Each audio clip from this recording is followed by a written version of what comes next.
workbook. And then if your pages are the same as mine, we're going to page 56. But if yours isn't, it's the end of chapter 3.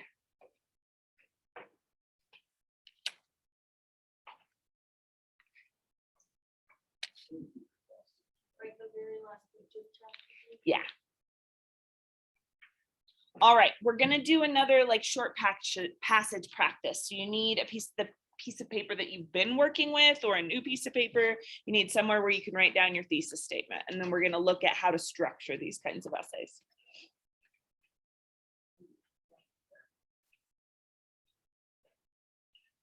It might be like 2 pages before then. Where it says Simon was not in the bathing pool as they had expected.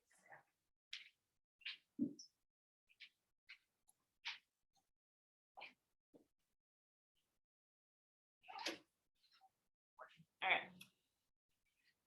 So I'll read it to you again. As I'm reading, your prompt for this one is going to be how the book characterizes nature. So you can use Simon, of course, as a way that the book characterizes nature, but this one is really focused on setting. So Simon was not in the bathing pool as they had expected. When the other 2 had trotted down the beach to look back at the mountain, he had followed them for a few yards and then stopped. He had stood frowning down at a pile of sand on the beach where somebody had been trying to build a little house or hut.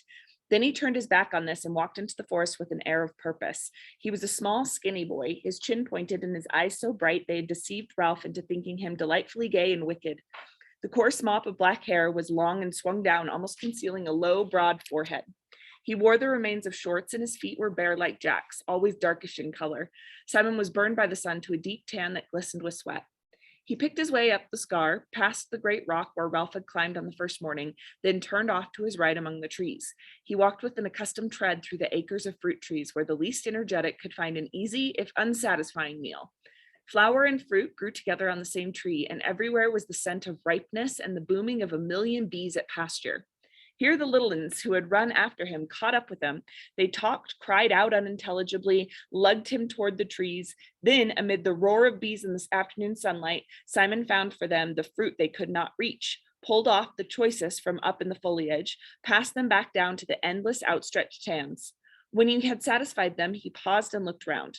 The little ones watched him inscrutably over double handfuls of ripe fruit. Simon turned away from them and went where the just perceptible path led him. Soon high jungle closed in. Tall trunks bore unexpected pale flowers all the way up to the dark canopy where life went on clamorously.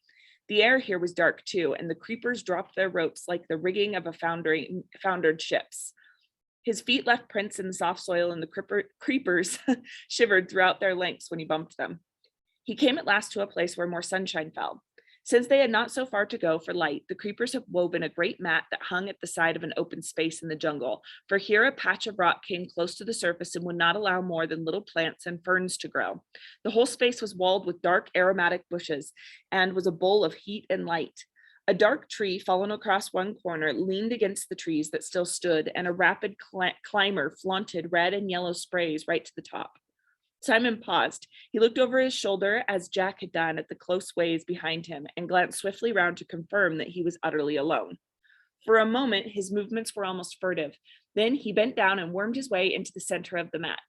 The creepers and the bushes were so close that he left his sweat on them, and they pulled together behind him. When he was secure in the middle, he was in a little cabin, screened off from the open space by a few leaves. He squatted down, parted the leaves, and looked out into the clearing. Nothing moved but a pair of gaudy butterflies that danced round each other in the hot air. Holding his breath, he cocked a critical ear at the sounds of the island. Evening was advancing toward the island. The sounds of the bright, fantastic birds, the bee sounds, even the crying of the gulls that were returning to their roosts among the square rocks were fainter. The deep sea breaking miles away on the reef made an undertone less perceptible than the susurration of the blood. Simon dropped the screen of leaves back into place. The slope of the bars of honey-colored sunlight decreased. They slid up the bushes, passed over the green candle-like buds, moved up toward the canopy, and darkness thickened under the trees. With the fading of the light, the riotous colors died, and the heat and urgency cooled away. The candle buds stirred, their green sepals drew back a little, and the white tips of the flowers rose delicately to meet the open air. Now the sunlight had lifted clear of the open space and withdrawn from the sky. Darkness poured out, submerging the ways between the trees till they were dim and strange as the bottom of the sea. The candle buds opened their wide white flowers, glimmering under the light that pricked down from the first stars. Their scent spilled out into the air and took possession of the island.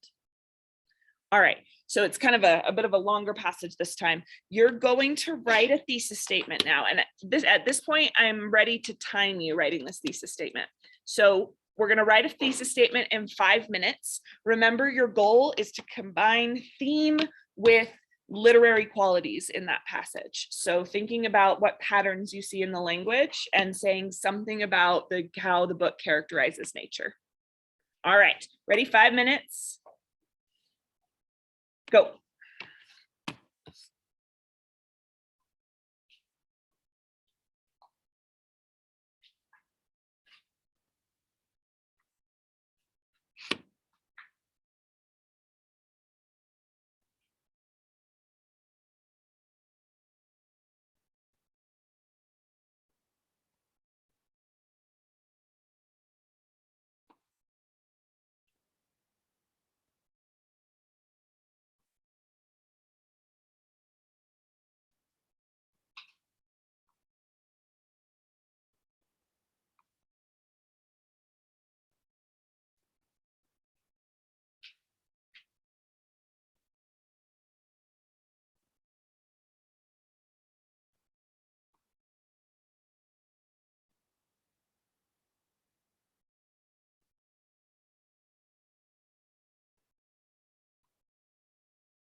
You got a minute left to perfect that thesis.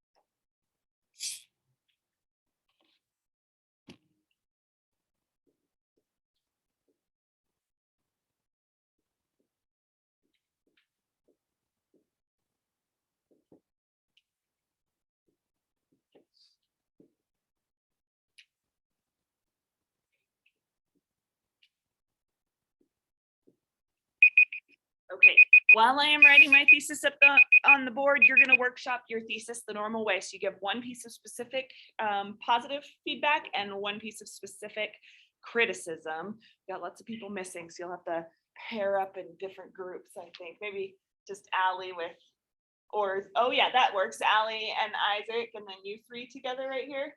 All right, give feedback on that thesis.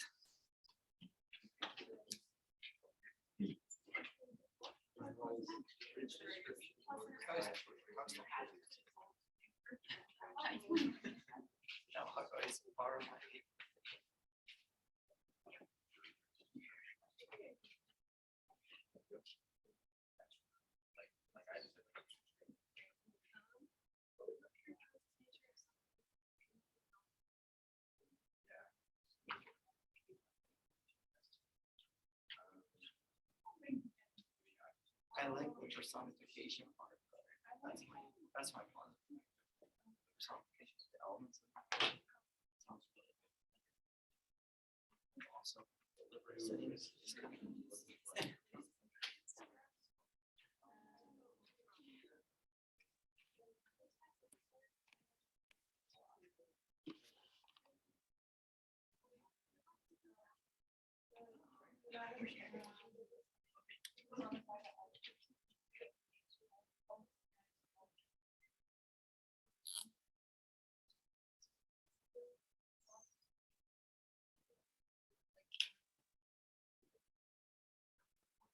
I don't want to say.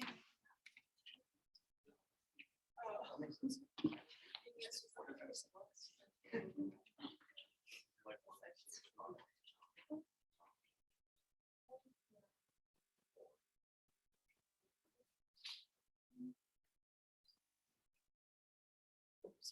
Okay, let's talk about how to structure these kinds of papers then.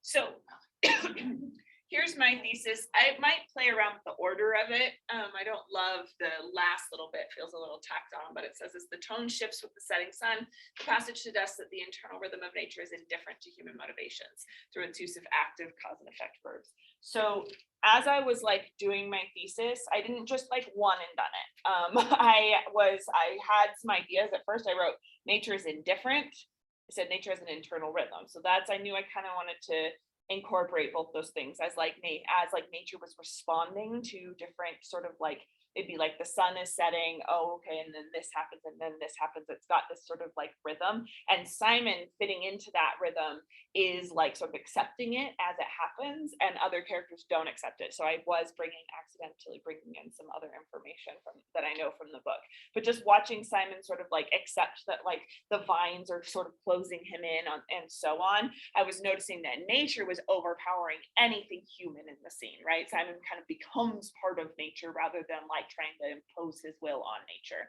So I was like, nature's indifferent, has an internal rhythm.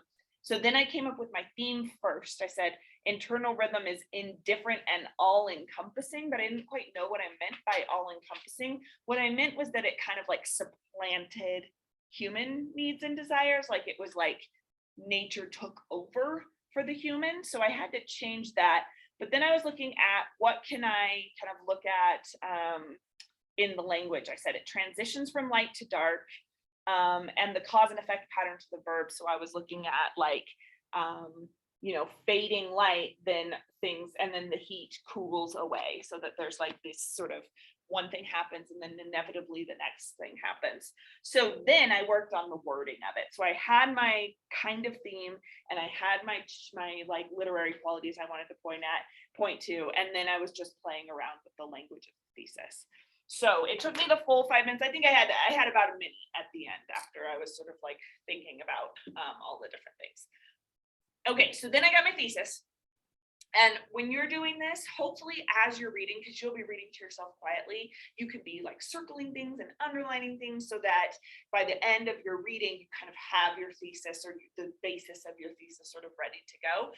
Then you want to think about the order of your ideas. So it's tempting in these thesis statements to say, all right, I've got a few different literary qualities. I've got a tonal shift, and I've got active verbs, and I've got cause and effect verbs. So it's tempting to say I'll have one paragraph about the tonal shift, one paragraph about the verbs, one paragraph about how it's cause and effect, and then maybe a paragraph on my theme.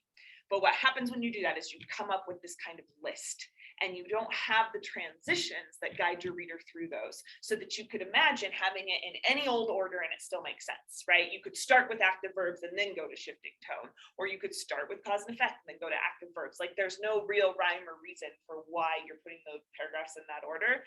That's what we're trying to avoid. So instead of structuring the paper based on your literary qualities, you structure the paper based on the theme. And you try and break down the theme into its different parts. So you imagine if you were like explaining this to someone of like much lower intelligence than you.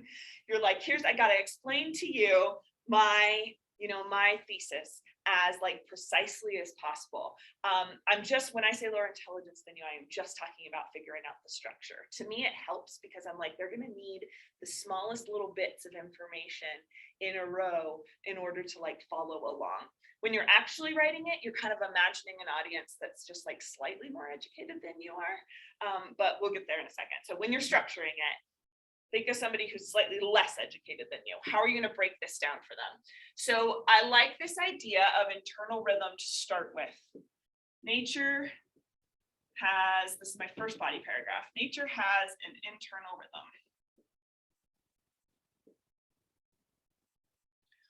All right, and then number two, because of that internal rhythm, it's relatively neutral. Nature doesn't have like motivations, right? So I'm going to say that creates the internal rhythm, like this kind of rhythm that goes back and forth, creates nature's indifference.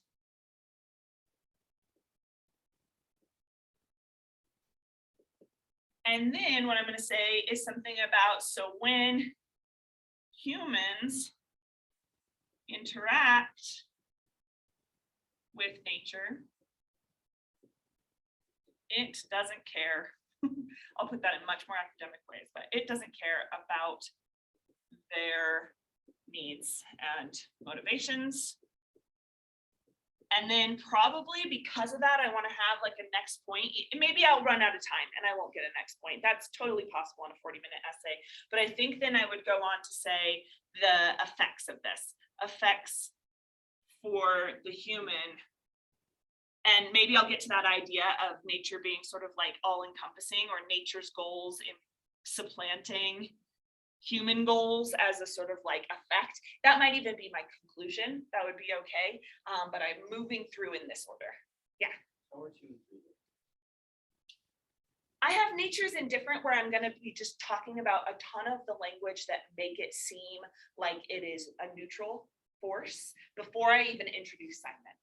So I'm going to have this whole paragraph that is talking about like nature sort of, this is where I'm going to have the cause and effect verbs, for example, all the verbs in active verbs and cause and effect verbs. And I'm just going to be talking about how nature doesn't have like necessarily a goal, because I actually think this passage almost has, like, I totally see how you could argue for personification of nature, but I almost think it has the opposite of personification, where it's like nature is just behaving according to a bunch of rules. And that's what I'm going to be talking about there. And then in this paragraph, I'm going to be talking about the vines like closing after Simon, and how nature and Simon are kind of juxtaposed in the passage. Does that make sense? A little bit. So they're super subtle, but one is going to be just about nature, and then I'm going to say, and so when you introduce humans into nature, here's how nature responds. Yeah. So what I can do when I look at this, and I already started to do it here, I can take my literary qualities now and kind of put them in here. Like the natural rhythm is about the tonal shift. For sure, I'm going to talk about that there. Here I've got the verbs, active, cause, and effect. Here, I'm actually like, now that I said it, I'm actually going to talk more about the juxtaposition between Simon's actions and nature's. And it is not necessarily in my thesis, but I think by talking about verbs, I can focus on verbs here, but the human verbs, and I think it'll be okay. And then in this last one, I'm going to talk about light to dark again as a kind of shift. So I'm returning to that point. So instead of like going through and only being limited to talking about one literary strategy, in each of these little sections now, I am free to take some sentences from the passage and talk about whatever I want to with those sentences. Because instead of trying to prove that there is a certain literary quality, I'm trying to prove a theme, and that gives you a lot more room to do close readings. Because you're like, if you get off topic, right, you're talking about verbs, but you're like, oh, but I also want to talk about this adjective. You are free to do so because you have not limited yourself with your topic sentence. The way you've limited yourself is just talking about one aspect of the theme. Okay, does that make sense? All right, you're going to try now to break down your thesis the same way. Try and just give little bullet points for which one you'll talk about when. It does not have to be 4. It's a good idea if it's at least 3. So if you're only having 2, think about how you can break it down into smaller chunks. Like remember your slightly less educated audience that you're trying to like slowly walk through the argument. I think ideally my paper would be intro, 4 body paragraphs, conclusion, but it does not have to be that many paragraphs. All right, give it a shot, break it down.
Oh, thanks for letting me know, Abby.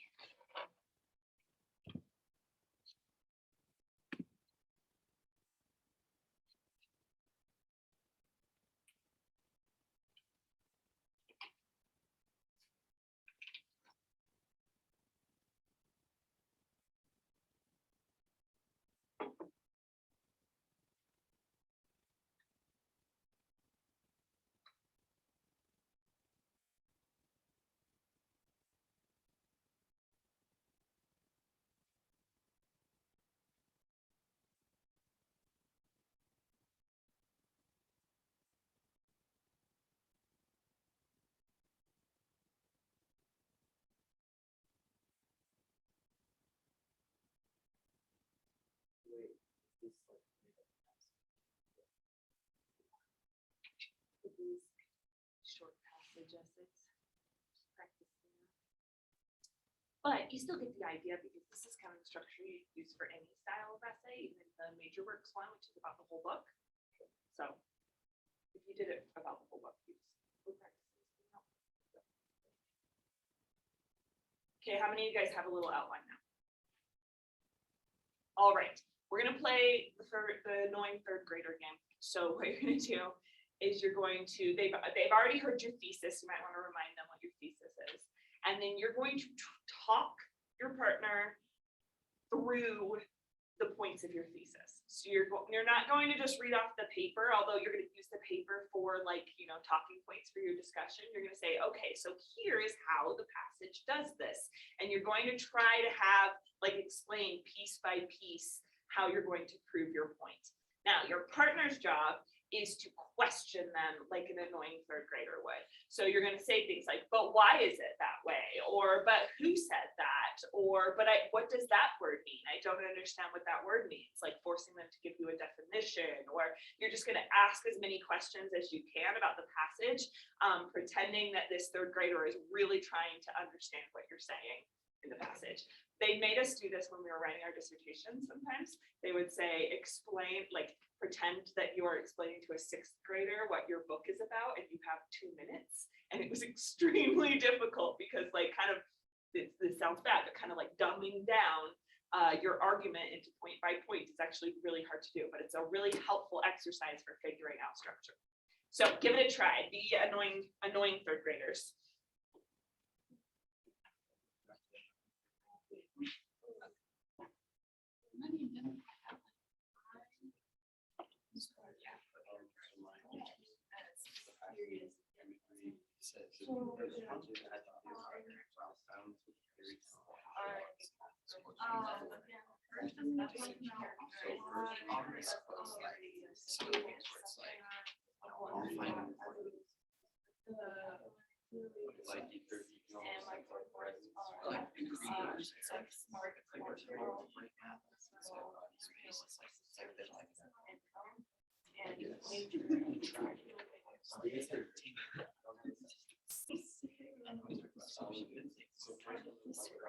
Your goal is annoying third grader.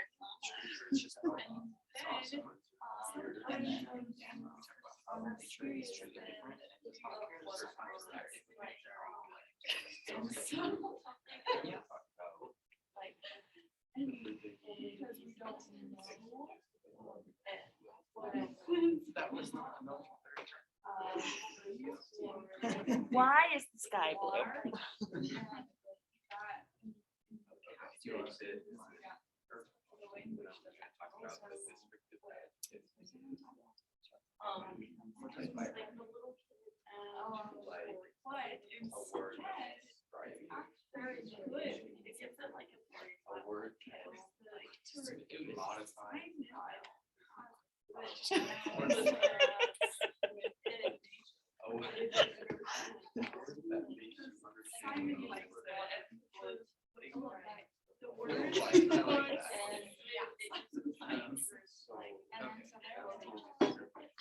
That's how like the tree direction.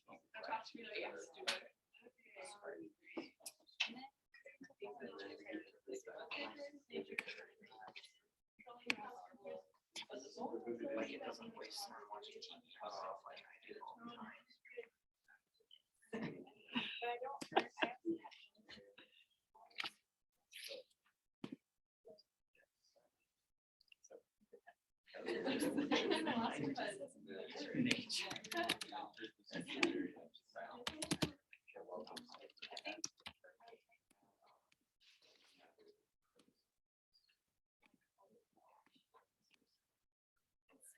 Okay, if you haven't, move on to the next person.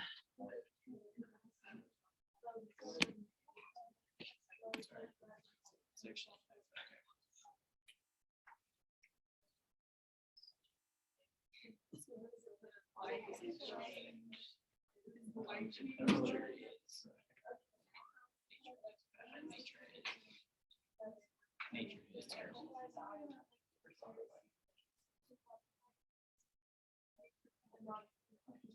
Nature has an old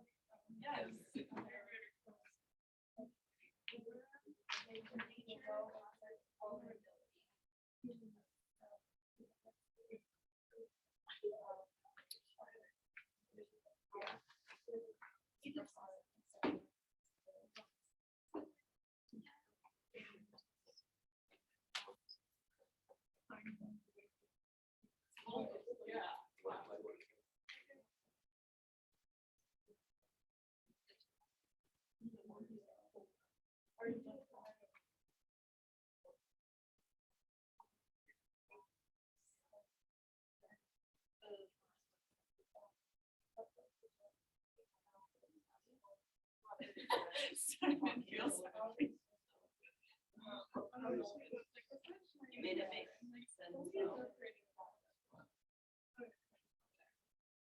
third graders say five now, so I think they say five.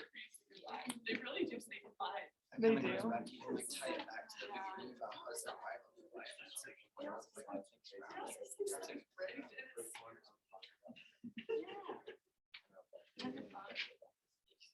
It just means the same thing as unfair though, right? Like for that. Right. Kids have been saying that forever. Why are we taking it on May the 4th? That's just when it's scheduled. Well, that's Spirit Bowl Day. It is. Yeah, I don't know what time, but. I don't think they usually do spirit bowls during AP testing. Hopefully not. Maybe is it, you have to change spirit bowl day? I have no idea. Okay. Yeah, bring that up with Loki. Well, I mean, there's also other AP tests that day. The AP tests start that week. So I wonder if spirit bowl needs to be after that. Usually isn't spirit bowl like last couple weeks of school? Normally it's later, but yeah. Okay. I It'd don't be know why they sad if like decided to. AP students, yeah, didn't get to go to spirit bowl, like especially for their senior year. Right. You should bring that up. I'll do my best. It's where you wear your like class colors and you go to the pep rally and you compete. Really?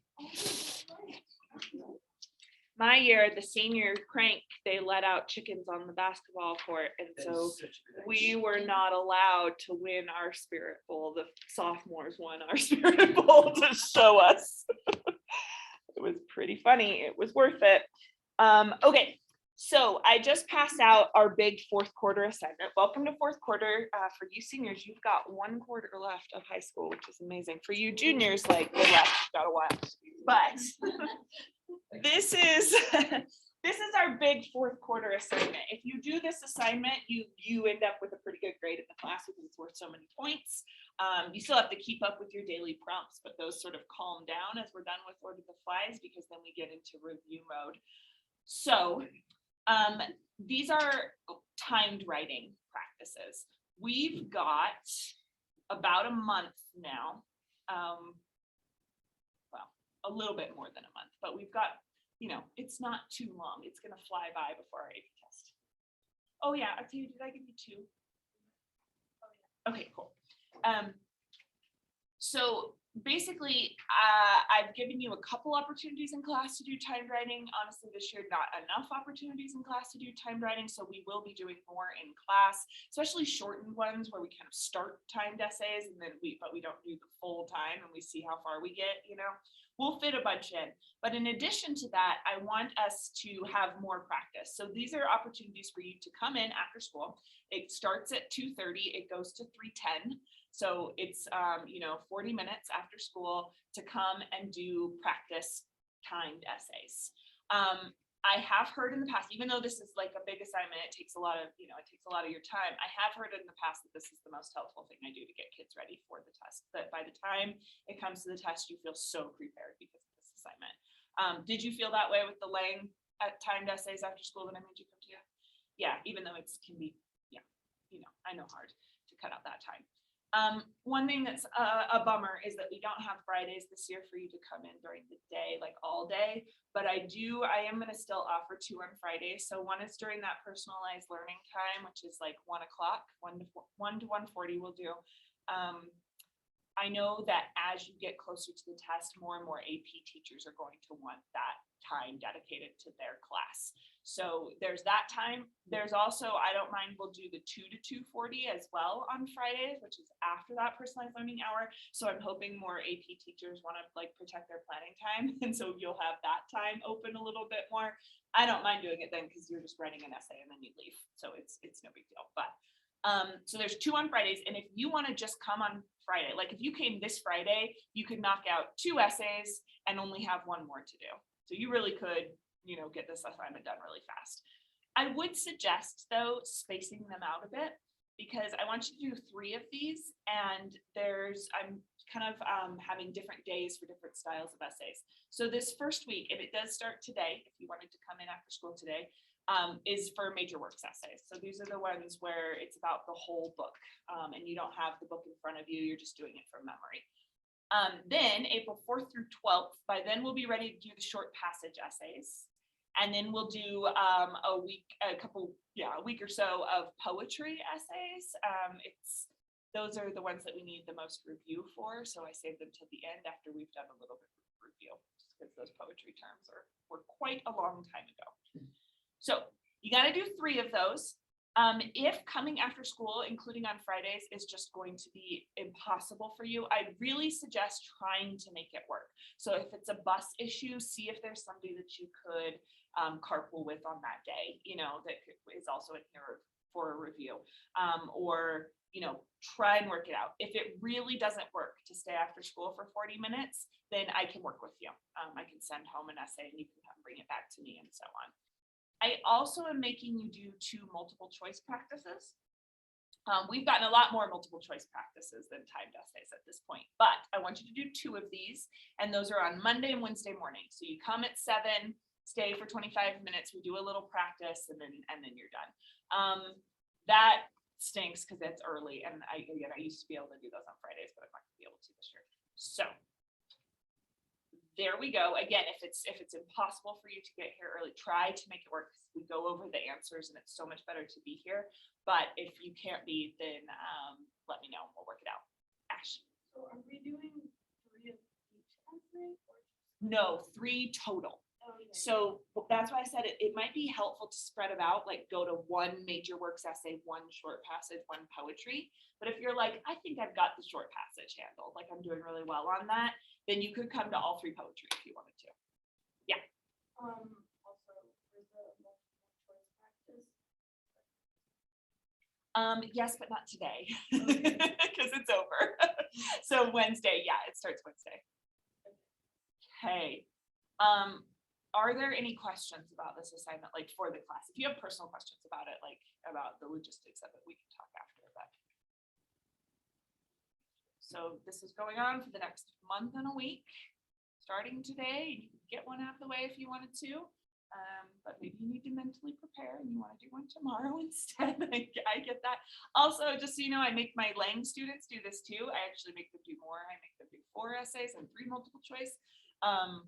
So if you are thinking about like carpooling issues and stuff, and you know people in the Lang class, you could arrange with them because they'll be in here at the same time as you. Oh, multiple choice though, they'll be Tuesdays, Thursdays. So, but for the essays after school, yes. Every day. Friday, I won't stay till 3:10. Friday, it's 1 to 1:40, 2 to 2:40, but every day. Yep. Even I have department head meetings on Wednesdays. I just like set you up to do it, and then I leave and you write your essay, and I come back and collect it. So every day. Are they all like shoot on the class? Yeah. Well, no. For the major works ones, you can always make, I would say almost always make books fit. Mm-hmm. But for short passage and poetry, I'm gonna give you the prompts from past AP tests. But if like in the AP tests, we're gonna have these 3, mm-hmm. And so I could like practice them for the major works. Yes, because even when it was about a home, a metaphorical home, people still wrote about Lord of the Flies because they were saying the island is their metaphorical home. Or when it was about foils, they talked about Jack and Ralph. Or when it was about deceit, they talked about I think they talked about Ralph for that, or they talked about Jack for that. That one's a stretch, the deceit one, because they're not so much lying to each other. So sometimes it's not the most appropriate one to use. I make you by the end of this quarter, before the test, I make you have 3 books that you know really, really well, so that you're prepared for another book too. But if you're like, you can bank on Lord of the Flies, then maybe you'll get unlucky and have to use one of the others. I remember last year, I think you were quizzing the kids on like characters. Yeah, it's pretty simple. I make you have some quotes and make you know the year it was written, that kind of stuff. Yeah, Allison. You have to just remember the details. So like, for example, you could talk about how the book, how I think the narration starts to bully Piggy a little bit, or how the narration takes on the group identity and starts calling him Piggy. You can remember that detail without actually quoting from it. And that's why I make you know 3 really well, so that you go back through your major works assignment and or your, the notes that you took, and you like take another look at the book so that you can remember those kind of details. If you're really lucky, you can remember a quote that actually applies, but that doesn't always happen. So you're using textual evidence through details that you remember. Yeah. Okay, any other questions about this? Okay, great. So let's move on. You still need your paper. We are going to talk a little political theory today. As these boys create their little community, their little governments, we need to figure out what these certain words mean. So I'm going to put these words up on the board, and you are going to write down your definition of these words. So we've got power. Actually, let's do it one at a time. All right, so down on your piece of paper, write your definition of power. What is power? Some of these are harder than others. And Abby, why don't you put it in the chat box too?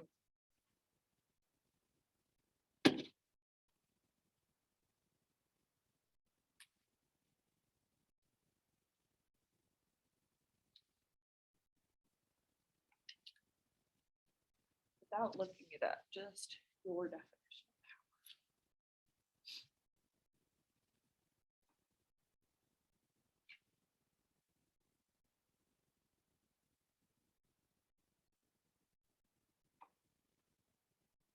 Okay, what is your definition of authority?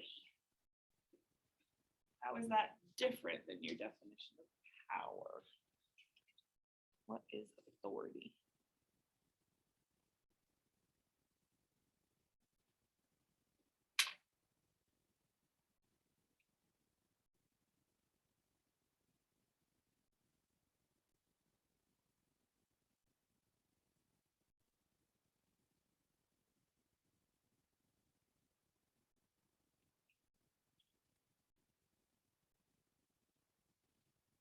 Next one, what is strength?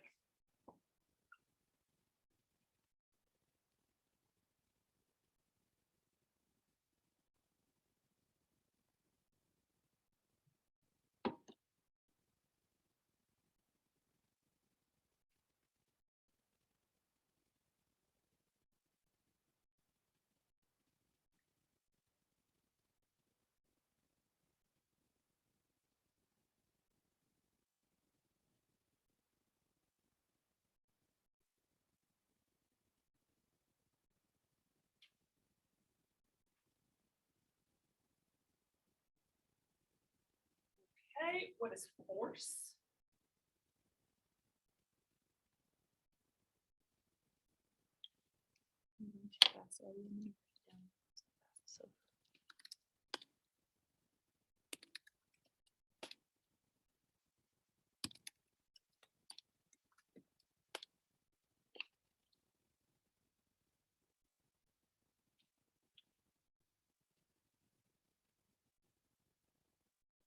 The last one, when you get there, what is violence?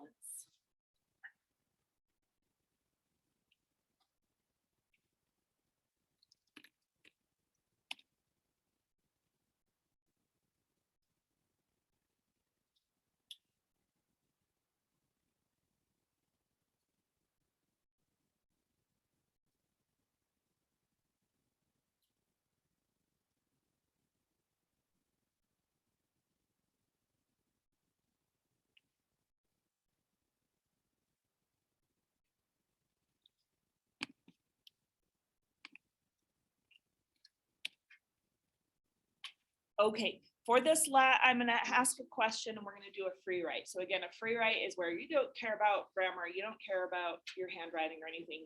You don't care if you're really even right or wrong, you're just trying to get ideas out there.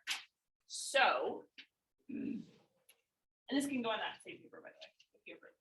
I want to know what the relationship is between power and violence. So you're going to free write for 2 minutes about the relationship between power and violence. Okay, ready, go.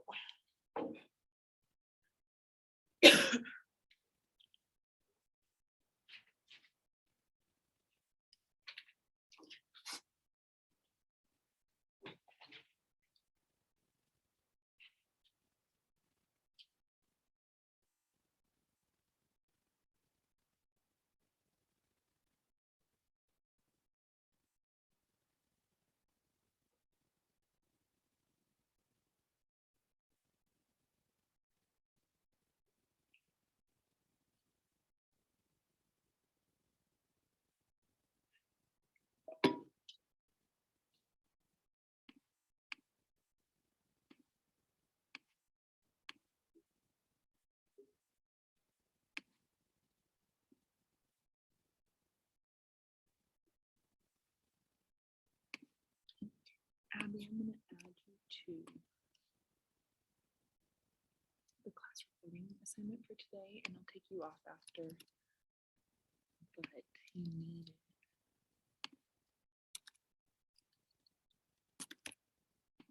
For the reading of On Violence. So you're added now. If you want to refresh your campus, you'll see it there. And then you can just download the On Violence, the rent On Violence.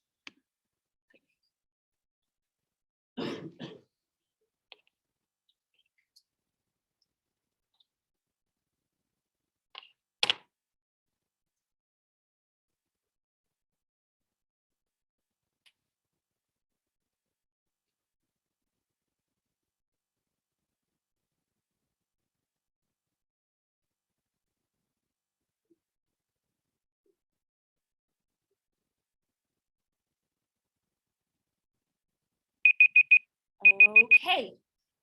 All right. With the partners that you've been working in, just share your thoughts on the relationship between violence and power.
Abby, you actually won't. Actually, yeah, I am gonna have you do, it's like a word wall thing, and so you will do that. So I will keep you on that class recording so that you can upload your work. That sounds good.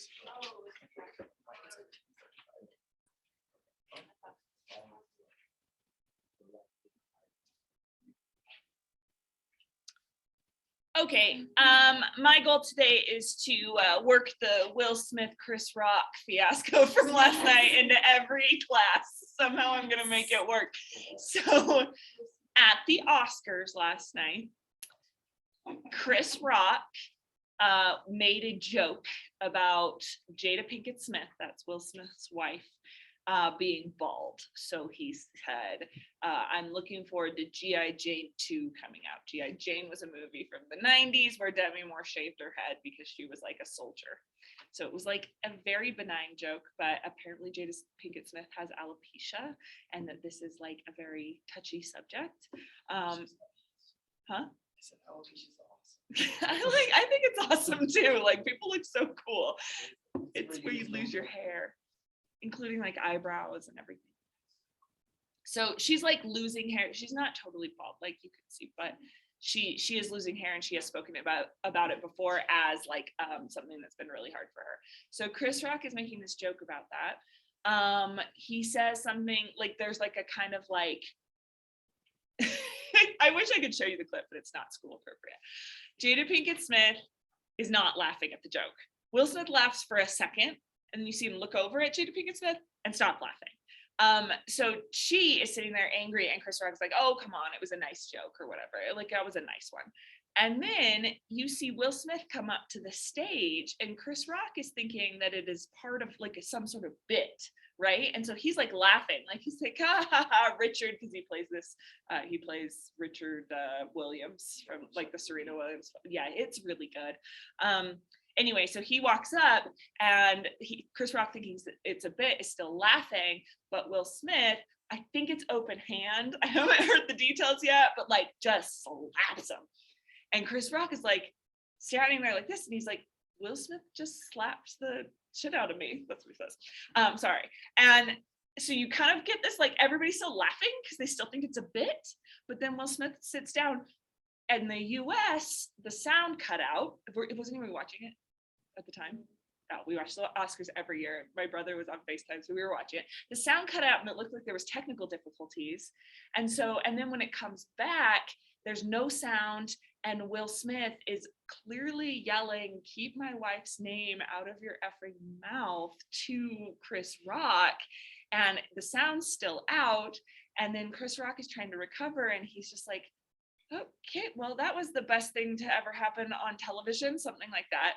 And then he has to introduce the nominees for documentary, best documentary, which is like the worst thing to go into. And after that, they cut to commercial break. So then everybody's on Twitter and everybody's like trying to figure out, was this real or not? Was this some sort of bit? And most people are saying, like, I think they're trolling Twitter, like this is their way to get interest in the Oscars. But then the Japanese feed comes out and the Australian feed comes out, and you actually see that it was a real slap, that Will Smith said that twice, what he said to Chris Rock, and then Chris Rock has to recover from that. And then over the commercial break, all of these people are like walking up to Will Smith, trying to get him to calm down. He just sits back down, and we have to have the rest of the Oscars having happened. Will Smith was like 100% favored to be the winner of the award. Like everyone knew he was going to win Best Actor last night. And so it was like, are they going to change the name to like kind of so that, you know, to smooth things over so that like he can't get up on stage again? They didn't. He still won the award. He gets up and he has this like apology, non-apology, like this kind of justification. He does apologize. He's like, "I'm sorry" to the Academy. And he also says something about like, "I hope they ask me back next year, but I don't know if they will." But then he has this whole speech about how he needs to protect people. So he's like, "My sort of job as a man and as a father is to protect these women in my life." And so then he started talking about how he protected women on set, which was weird, but it was like, "I protected, you know, my co-star, I protected the like girl that was also a co-star," and so on. And then he's just sort of like talking about like, because I'm a man, I have power, and so I need to commit this violent act to protect the women in my life. Okay, here's the question that I have. That was a big tangent, but now you know what's going on, and it's going to be all over social media for like a week. It's like the biggest thing to happen on TV since Kanye took down Taylor Swift. Anyway, so now I want to know, is Will Smith, when he punches Chris Rock, when he slaps him, open hand slaps Chris Rock, is he more powerful or is he less powerful? That is a question, right? I told you I was going to work it in. Because it's a debate. It's a huge debate people are having. More powerful, then after that, like demand respect, and people are gonna respect this. You know, beforehand, Chris Rock just felt like it was like fine to like joke around and stuff, but then afterwards he's like, "Okay, I realize that's not true."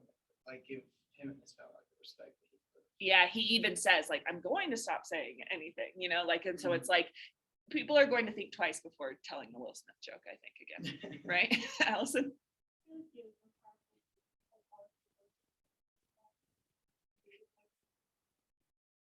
Yeah, okay, so a huge part of it then is how other people are reacting to you.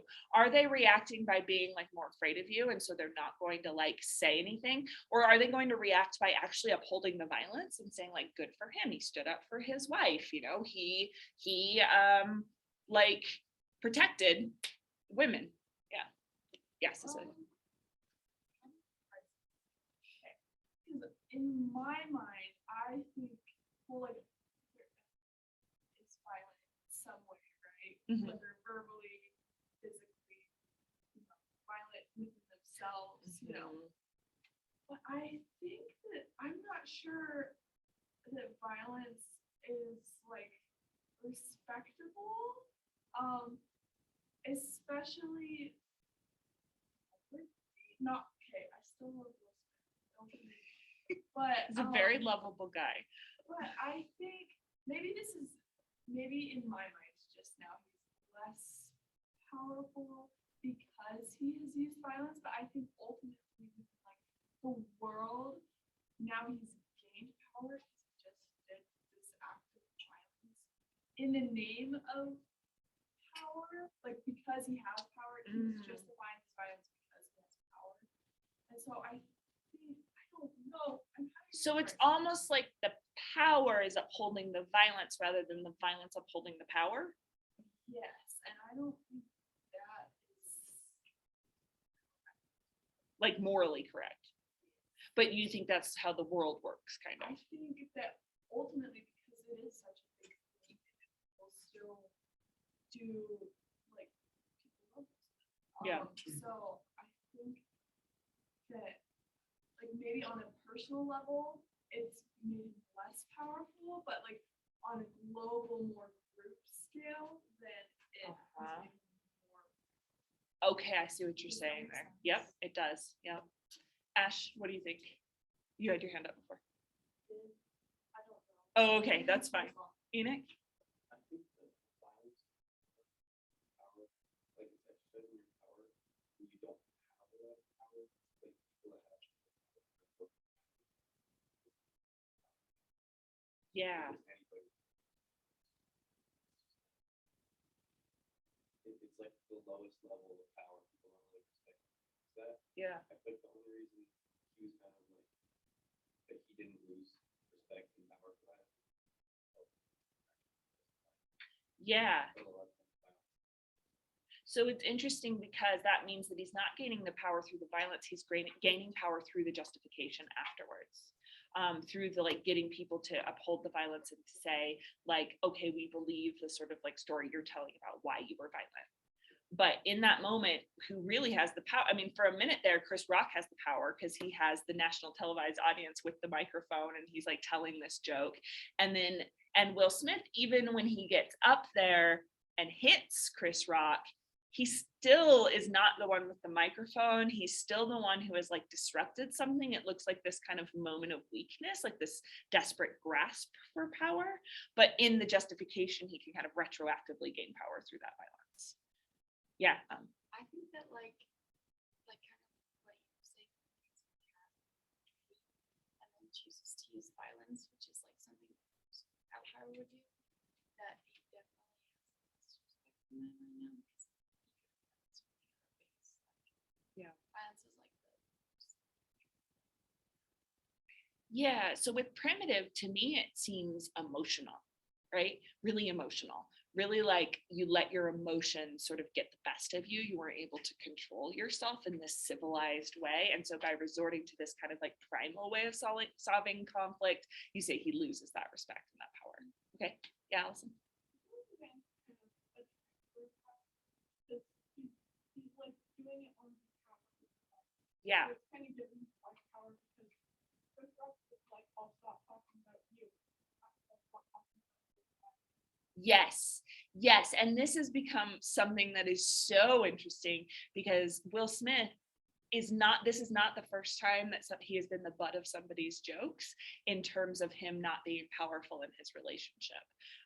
He recently got into a huge controversy where Jada Pinkett Smith cheated on him and they went on this like talk show, basically this red table show, and like just spilled all of the tea. Like, I don't know why they did this, but they just told all their business to everybody. And Will Smith is crying and Jada Pinkett Smith is just like sort of stately and just like sitting there like, this sounds bad.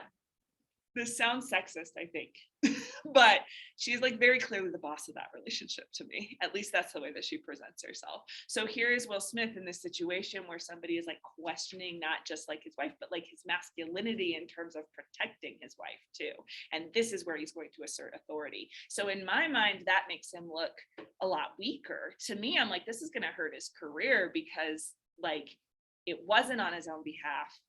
Because it did seem to be this desperate way of saying like, I'm still a man in this scenario, which like, if you have to desperately say I'm still a man, like, I don't know, you seem a little emasculated, right?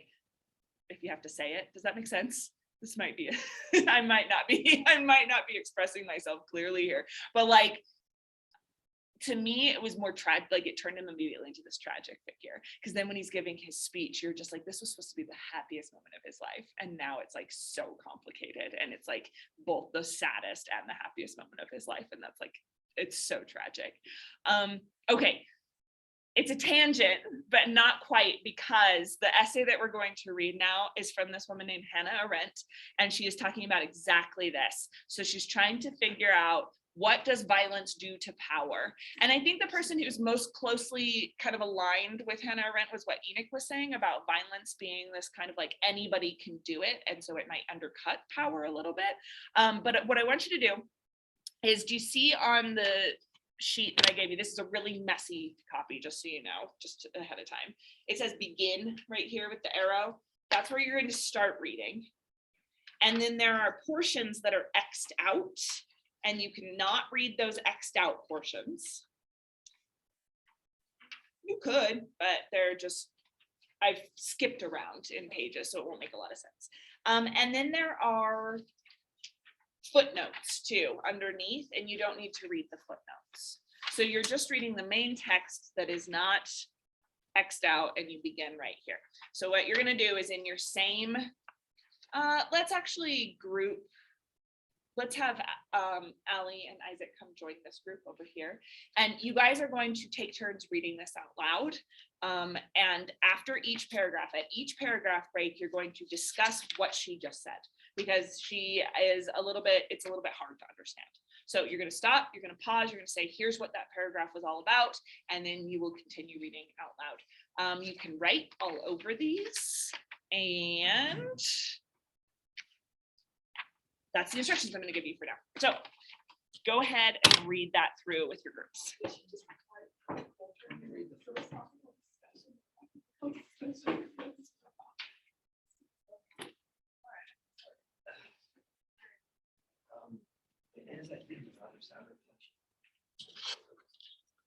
So Abby, because you're not with a group, I just want you to put a little note in the chat box every once in a while. So let's do one per page and just write down what you think Hannah Arendt is saying in that section.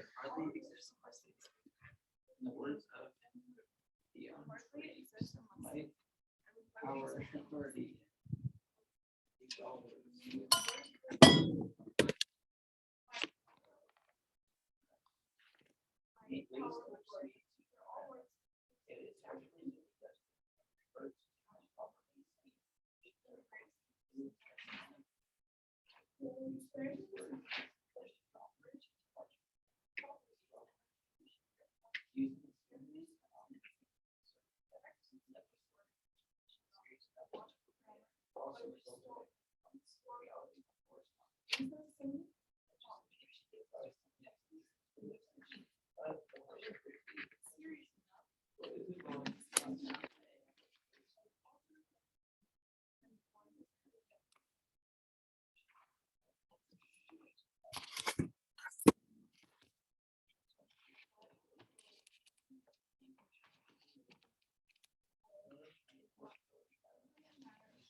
Authority relates to the most elusive of this phenomenon, and therefore, as a term is vested in person.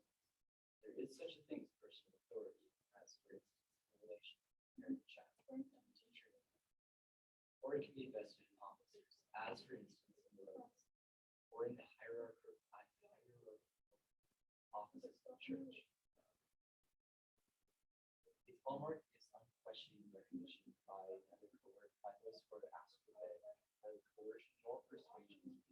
A father conclusive authority shall start the argument that it's either by behaving to him like a tyrant or by remaining authority requires respect for the person or the office. Greatest enemy of the book assures with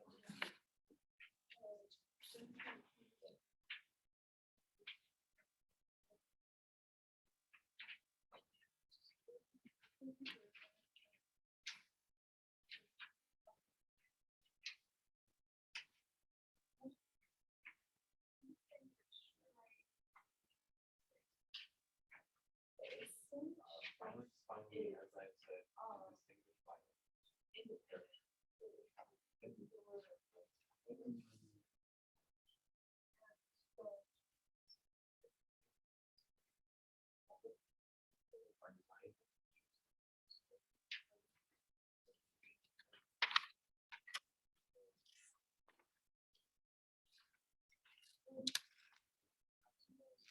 Great, Abby.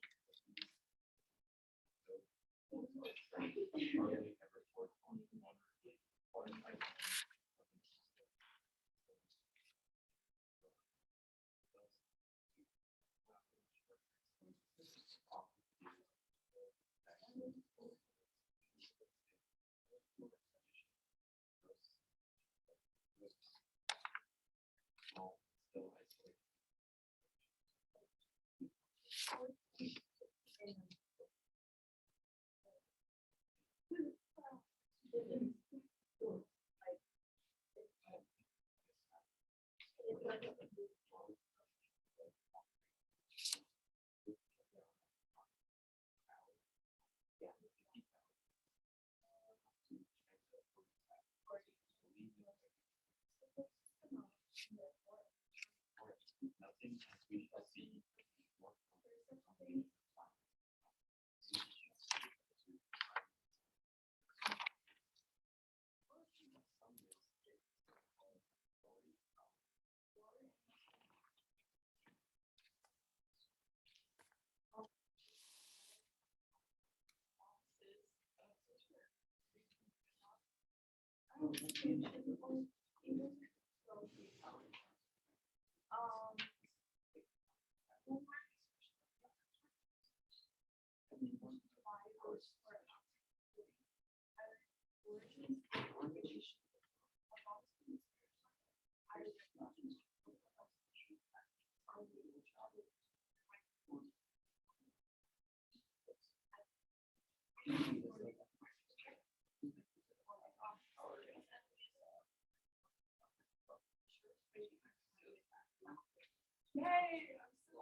Authority comes with respect.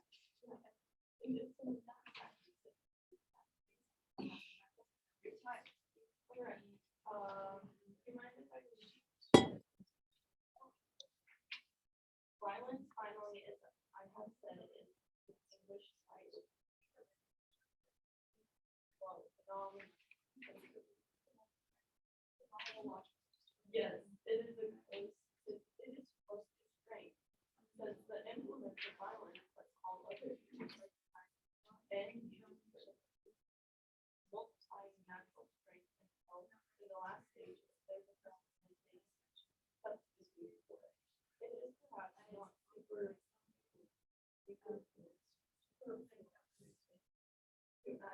that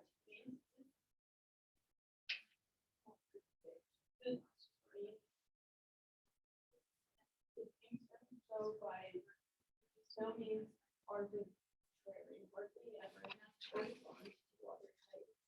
Yeah, good. From which nevertheless they are conscious communities often appear to the rise of authority. Instant unquestioned organization, no society can function without it. But all can still isolated in show function happens in authentic ability and social relationships approach that somewhere they are not worth any longer than functional form of minor unable to operate turn into a serious shutdown on the line lasting 4 hours involving more than because when the transit acts the passenger to leave or as infected, moreover, nothing as we shall see is more complicated than the observation of mindful power, but nothing less resources than to find them here in their words. From spiritual follows that the glory of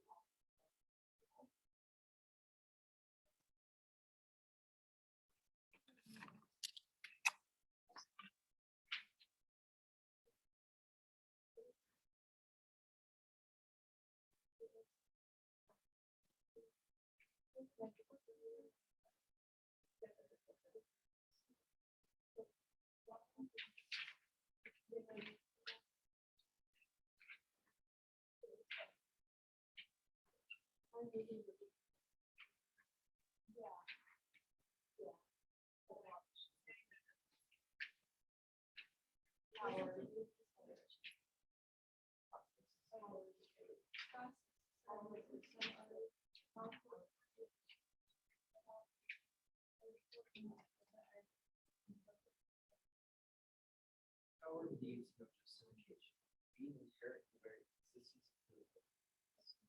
But what it does need is legitimacy. The common treatment of these two words as synonyms is no less misleading than power springs up when they get together in action concept. It derives its nature from initial getting together rather than action.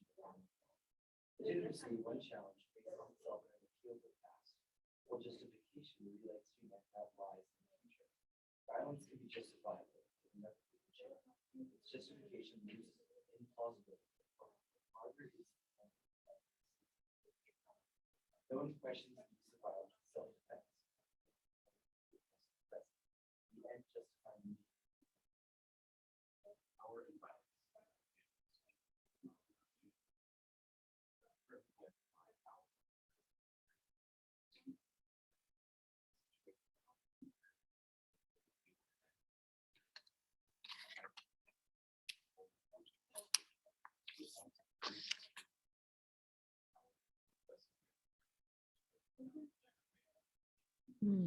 Interesting. And I wonder if it's, Abby, I wonder if it's less about them not wanting the power. And I might be looking at the wrong space, so correct me if I'm wrong. But it might be less about them not wanting the power and more about them not being able to kind of like withhold the power when it was based on violence in the first place. Let's see. Oh, but I kind of see what you mean. It's like, Yeah. like a single individual is refused to be overpowered by the consensus of the majority. And so the rebel doesn't want power in the way that she's defining it. That makes sense to me. The rebel wants strength and force and violence, but not power. Okay, cool.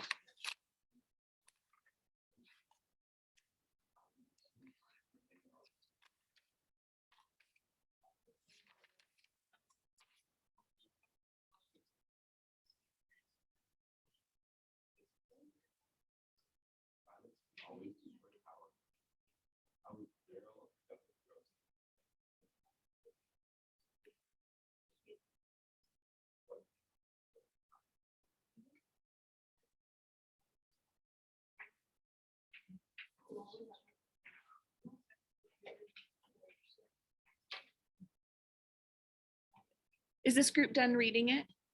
Okay, now I want you to go back through and make sure that you understood what she was saying about the relationship to power and violence. So just have a discussion about what she meant.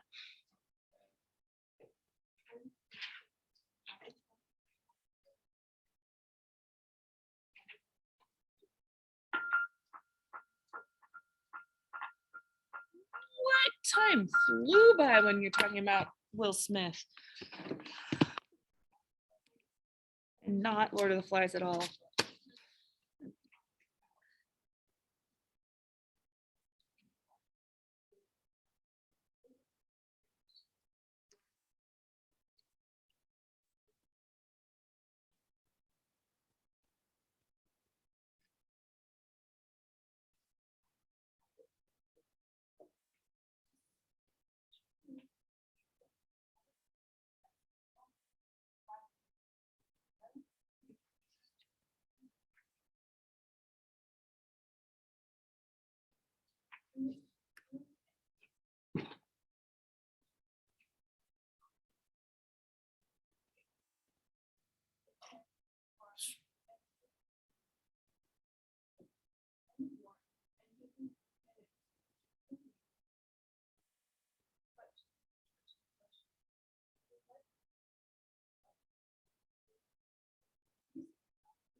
There's five.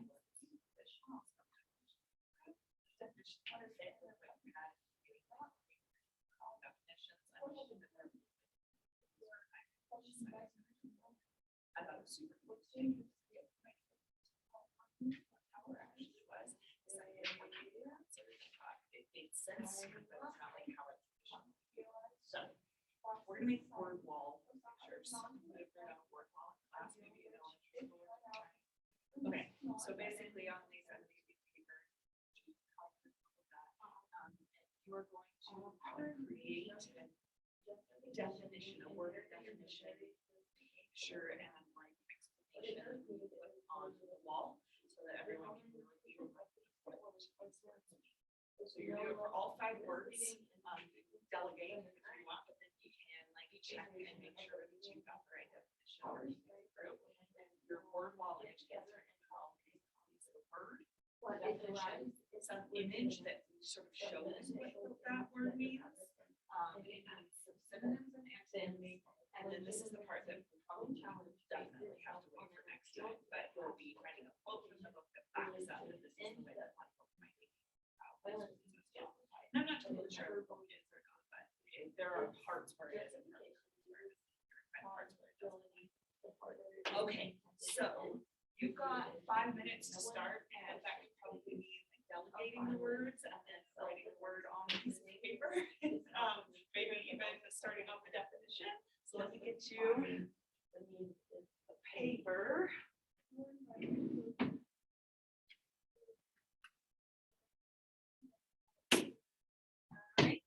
choose whichever color you want for your words. And go ahead and get started. Do all six or each choose? You're gonna do 5 words, so if you want to, so all the, yeah, the group needs to finish all the 5. And here are 5 words.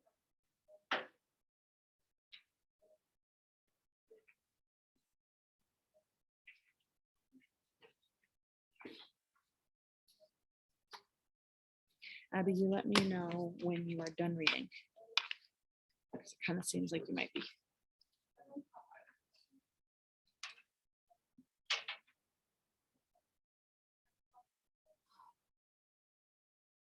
Okay, so I want you to, we only have 5 minutes left, so why don't you wait until you get to class next time to do this next bit. So I think we are done for today. So I will not need you to post anything on Canvas. I will just take your name off of that canvas because we didn't get to the word wall part.